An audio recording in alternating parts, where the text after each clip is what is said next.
Hello, hello, hello, hello, hello. Wherever you are located on our phenomenal planet called Earth, I hope you are having a pristine day, evening, or night, wherever you're located. If you hear anything in the background, I'm looking at the ESPN special about the historic Chicago Bulls, The Last Dance. Now, the topic, what I'm going to cover today is Michael Jordan's extraordinary scoring ability. What I mean by that, we see in this current day and age of professional basketball, maybe basketball in general, people have a love affair for shooting three-pointers, even when they have a low shooting percentage. Now, to my mind, mathematically, does it really pay to shoot three-point shots when you are called a phenomenal three-point shooter if you shoot 40%? You shoot 40%, you're called an established three-point shooter. Now I'm going to break it down mathematically what that means. That means if you was taking 10 three-point shots, you will make only 4 of them.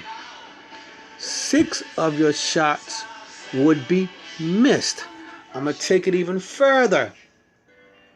You shooting 100 three-point shots and you only make 40 of them.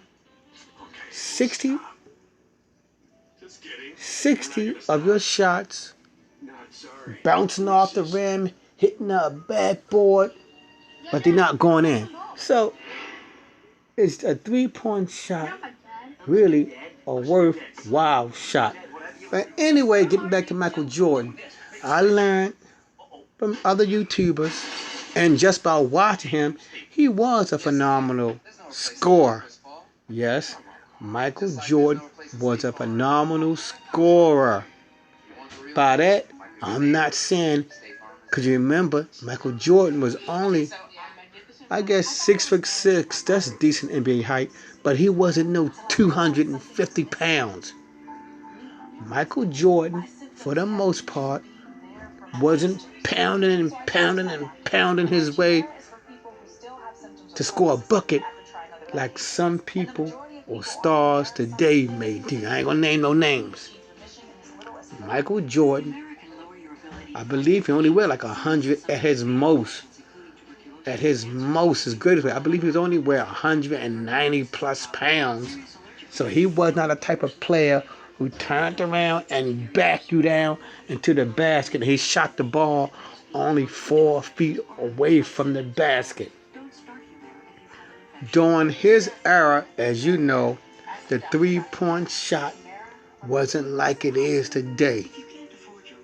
Only specialty shooters shot the three-point shot regularly that I know of, like John Paxson, Larry Bird, Craig Hodges, B.J. Armstrong, people on the Pistons, Danny Ainge.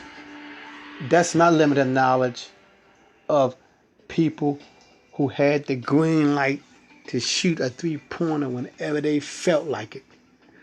During the 1990s, when I became interested in basketball, and I definitely know during the 1980s, everybody wasn't shooting no three-point shot.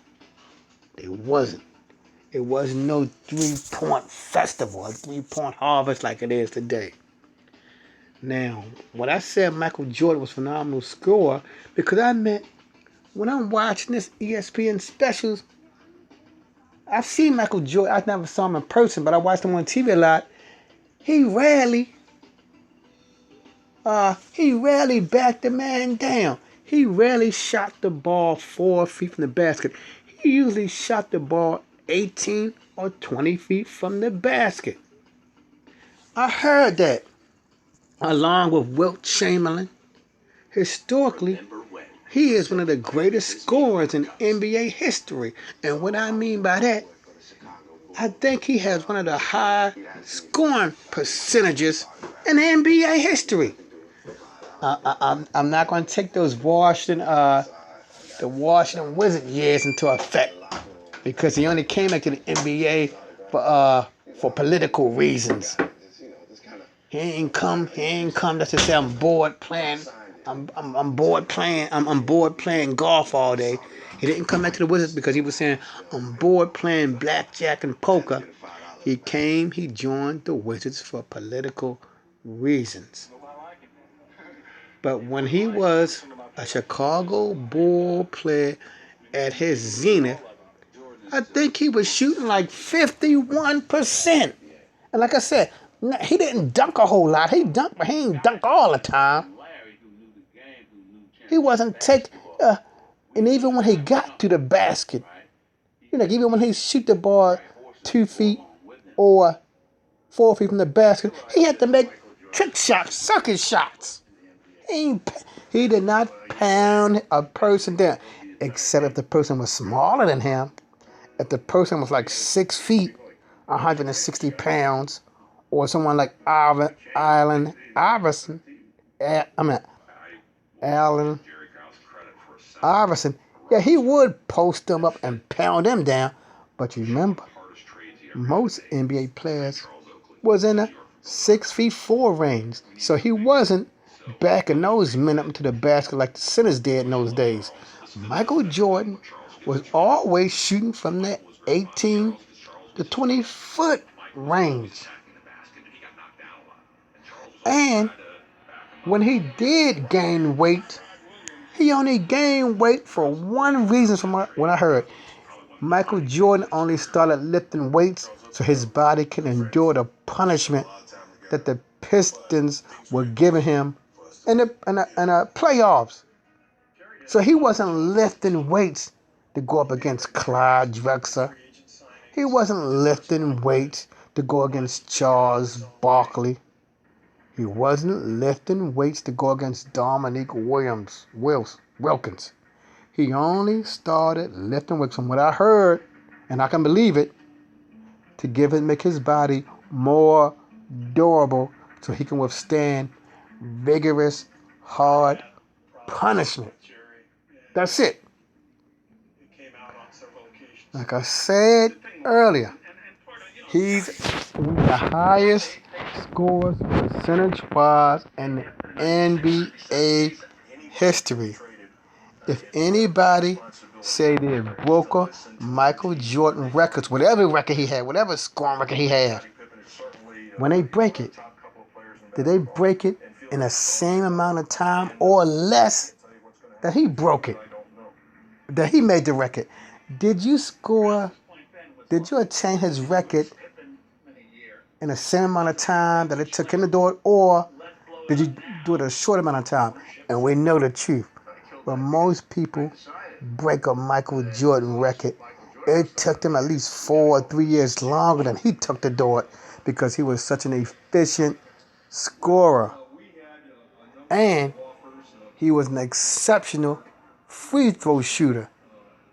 So that lets you know right there he was an 80% plus free throw shooter. So he had range. He had range. If he had to play today, let's be honest, if he had to play in today's NBA, he would be even more proficient at the three-pointers. So no one should ever go around and say Michael Jordan couldn't shoot three-pointers, because the reason why was because the typical player in his day did not love the three-point line because they didn't know mathematically. Why do I? In his day, when he was playing, I remember in the 90s, it was a big deal if you made a 30% percentage from the three-point line. Yes, back in the 90s, if your percentage for shooting the three-point was like 30%, they were saying you was an established shooter. Today it's 40, so he went up roughly 10 percentage points. So That's my take, good people, on Michael Jordan as a scorer. From 18, most of his shots came from the 18 and the 20-foot range, basically inside the 3-point line. And when he went to the basket, most of his shots was not no slam dunk. Most of them was those shots where he had to kiss it off the backboard. He had to perform little circus moves and all that.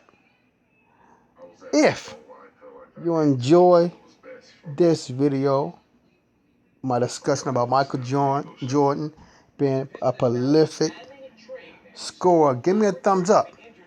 If you have any comments to add about MJ scoring abilities, leave a comment. If you would like to subscribe to hear more about what I have to say about any sports I like, football, basketball, baseball, hockey, golf, tennis, whatever, subscribe. Until the next time, peace.